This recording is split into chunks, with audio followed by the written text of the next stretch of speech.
¿Es conveniente o no es conveniente esta figura como tal, a tu juicio, Rodrigo? Tú has estado al frente de la corporación policial, conoces de manera in situ realmente cómo ha venido tratándose el tema. ¿Qué piensas al respecto? El elemento es que no hay que reinventar la rueda. Ya están ahí los jueces especializados. Ya está una ley que se llama la Ley Especial contra Crimen Organizado y Delitos de Realización Compleja. Esa debería ser una base de partida. Y la otra base de partida, retomar, revisar y para mí derogar, y aquí que está nuestro amigo el diputado Valiente, retomar ese tema, derogar esa ley que no ha servido para absolutamente nada. Esa ley lo que hizo fue bulla después de que aquellos pandilleros y mexicanos le prendieron fuego al bus. Hay que retomar eso. Entonces, creo que tenemos que ir en términos prácticos haciendo las cosas que más funcionen. Necesitamos a esa ley o retomarla o anularla, o retomar la ley especial contra crimen organizado, delitos de realización compleja, introducir ahí el tema de la prescripción de las pandillas, darle un instrumento legal procesal, que tal cual pueden ser las reglas de la evidencia, cosa de la cual también ha hablado el magistrado, para entonces dar elementos concretos para poder atacar este problema. Yo veo que ha habido un repunte precisamente, y eso no tiene que ver con que la policía no esté retomando buenos planes, eso tiene que ver con que hay una respuesta organizada, orquestada de parte de los pandilleros, sobre todo desde los que están en la cárcel. El problema es que antes de poner el estado de excepción, antes de buscar cualquier cosa que creemos, y lo voy a llamar, antes de seguir parchando, busquemos la protección jurídica para que la gente pueda denunciar. Es que, mire, porque ese correcto, es el problema que tenemos. Lo que hemos mencionado desde hace rato. Pero permítame, licenciado, aquí está el punto. No, que usted está hablando de desarrollar un plan.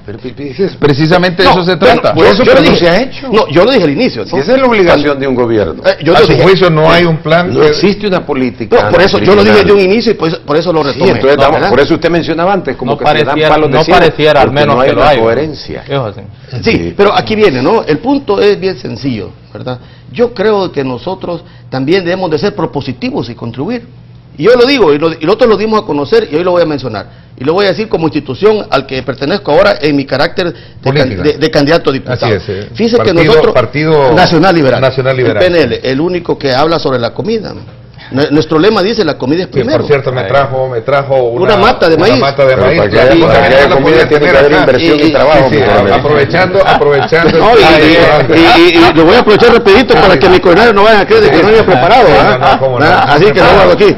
Sí, pero a ver. Este es el punto, mira, hay que ser propositivo. Nosotros hemos diseñado un plan, y ese plan se llama ¿Quién es tu vecino?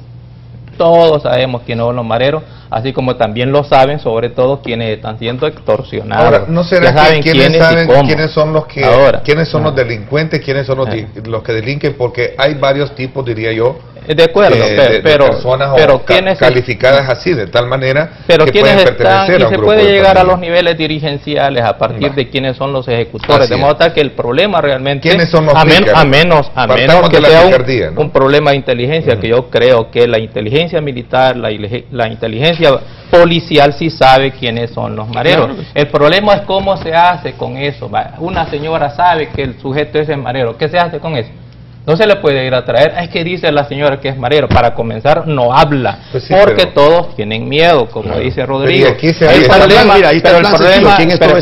No, porque es lo mismo, quién es tu vecino es cómo conocemos si ese sujeto es marero o no. Y vamos a comenzar, permitime, vamos a comenzar a supervisar a quienes no son mareros y metiéndonos en la vida de los demás.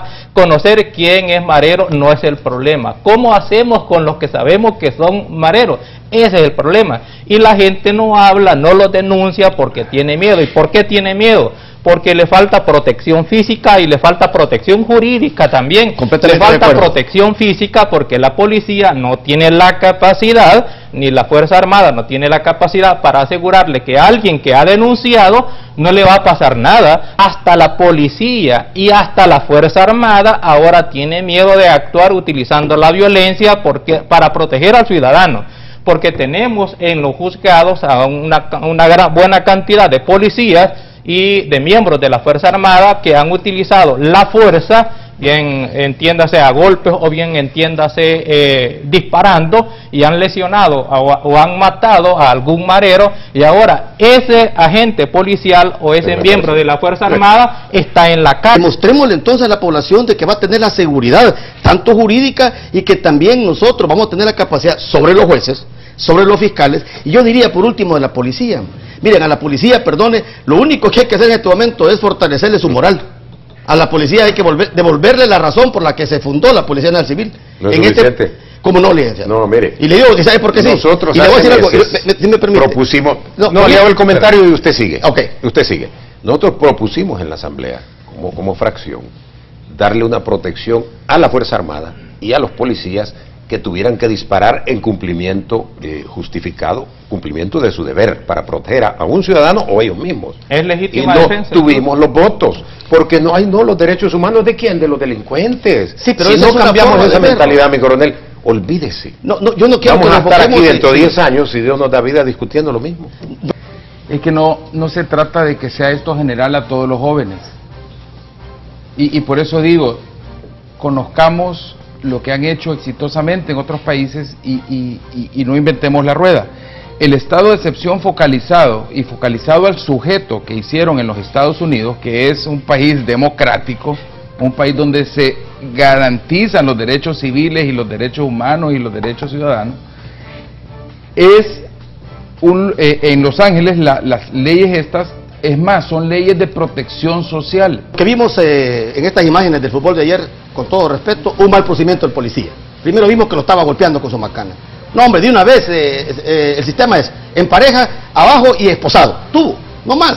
No que se pone a estar hablando con él, es un mal procedimiento. Y eso es timoratez. Y eso depende de sus jefes. Y ahora aquí está Rodrigo conmigo. Disculpen, ¿verdad? La policía no solamente necesita en este momento elevar su moral. Y con todo respeto nuevamente, señor presidente, equivocarse es de sanos, porque también solo el que no hace nada no se equivoca. Pero haber nombrado de director a un señor de grado general, porque no quiero decir militar, error. Y haber nombrado de ministro al señor Munguía Payés, error. Rectifiquemos eso y fortalezcamos la PNC. Y entonces, bueno, ¿quién se necesitaba? Ahí no estamos de acuerdo. No, sí. Bueno, sí, es conmigo. Mire, ¿qué se necesitaba? Simplemente actuar bien, hombre. O sea, la policía no está en capacidad en este momento de cómo está actuando. ¿Por qué? Porque sus mismos mandos no saben qué están haciendo. Simple y sencillo. Todos los mandos están renunciando, pues. ¿Y debido a qué? Porque seguimos una confrontación ideológica. Nosotros tenemos que apartarnos de eso. Y no solamente apartarnos, sino que ser propositivos. Ahí hay un espíritu de los cuerpos de los acuerdos de paz. Mantengamos el concepto civil. Y con todo respeto, aquí tenemos nosotros a Rodrigo Ávila, y dice una pregunta fuera de cambio y se la hago hoy a todo El Salvador. ¿Funcionó el plan Mano Dura? No. ¿En qué consistía Mano Dura? A saber. Sin embargo, hoy me está diciendo que fue un plan mediático, entonces que estaban engañando a la población. ¿Quién? El gobierno de turno. Y lo dije al principio, ¿no? Este gobierno, aún cuando llegó a entrar a gobernar, no tiene definido una política de seguridad, mucho menos una política de seguridad ciudadana.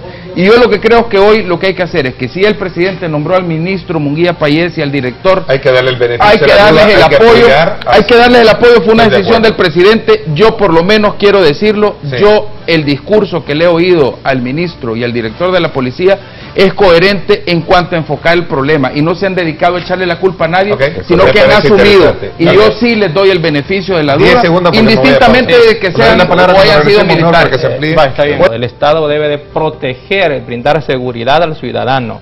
¿Frente a quiénes? Frente a los criminales. Los criminales son los que agreden los derechos de los ciudadanos. Hemos distorsionado en ese enfoque de derechos humanos garantista ahora de los criminales. Tenemos como consecuencia que en la elaboración de las leyes se refleja, y por eso es que los policías y los soldados tienen temor de actuar, porque la naturaleza de la función del policía y del militar es precisamente ejecutar las acciones a la fuerza en protección del ciudadano. Pero cuando ejecuta fuerza, pues entonces viene la represión de la misma ley en contra del policía o en contra del soldado, y por eso es que ahora estamos desincentivando, demoralizando a la fuerza pública, que es la que a nosotros nos protege. Necesitamos en consecuencia hacer un reenfoque, no tengamos miedo. de que los que están a favor de los derechos humanos nos estén tildando de ser represivos. Es que por supuesto que hay que ser represivo contra el criminal,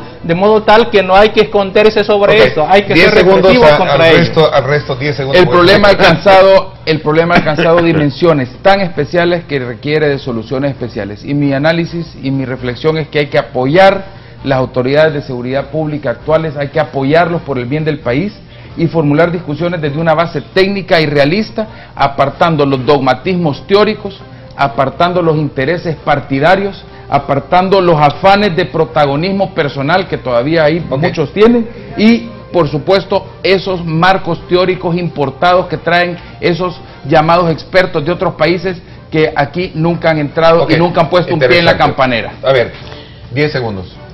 Solamente quisiera hacer hincapié del plan que nosotros estamos proponiendo. Espero otro día nos dé la oportunidad de venir a darlo a conocer, ¿verdad? Solo quiero hacer un espacio pequeño para el señor magistrado. Él dijo el debate un poco desordenado. Mucho respeto, no es desordenado, es la forma como uno lo plantea. El punto es, ¿verdad?, de que mi conclusión es, no estamos preparados para los regímenes de excepción, ¿verdad? Por pura mala suerte, nuestro gobierno no tiene una política de seguridad definida, mucho menos una política de seguridad ciudadana.